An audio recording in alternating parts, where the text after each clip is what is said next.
Why do we need God at all? Have you ever had that moment, in the middle of the night, when everything goes quiet, and a little voice inside you whispers, "What's the point of all this? Not the bills. Not the meetings. But life. You're breathing. Your heart is beating. You're here. But why?" Today, we're asking a big question. Do we really need God? Or can we live a full life without Him? Section 1. The human side, emotional appeal. Let's forget religion for a second. Think about this. Every time we're afraid, in pain, or facing something we can't control, we naturally look up. Even the most skeptical among us have, at some point, whispered, "Please help me." That instinct, to seek help beyond ourselves, is wired into us. Why? Because deep inside, we know, we're not enough on our own. We crave meaning. We need hope. We want to feel safe. And most importantly, we want to know we're not alone. Section 2. The rational mind, scientific and philosophical points. But emotions aside, let's talk facts. Modern science has given us incredible tools to understand the world.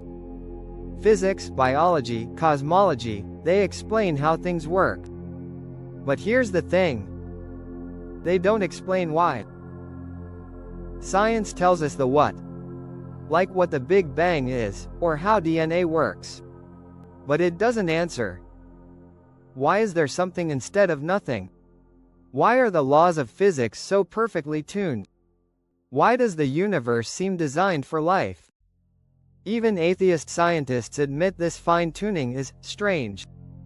If certain constants in the universe were even slightly different, life as we know it wouldn't exist.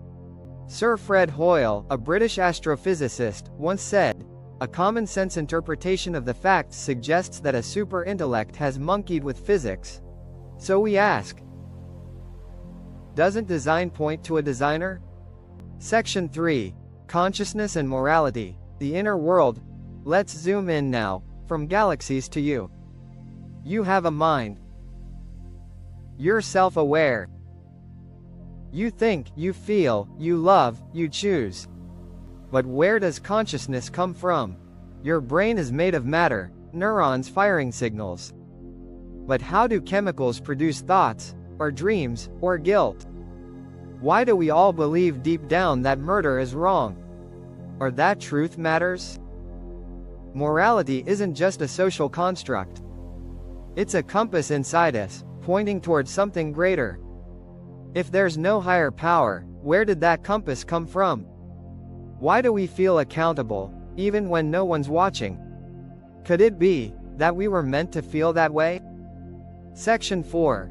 What happens when we remove God? Let's imagine a world without God. No creator. No higher purpose. Just random chance. What does that mean for us?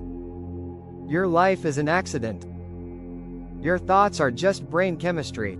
Love is just hormones. Morality is opinion. And when you die, it's over.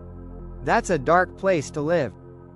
And the truth is, we don't live that way. Even those who say life has no ultimate meaning still act like it does. They fight for justice. They love deeply. They seek truth. Why? Because we know there's more.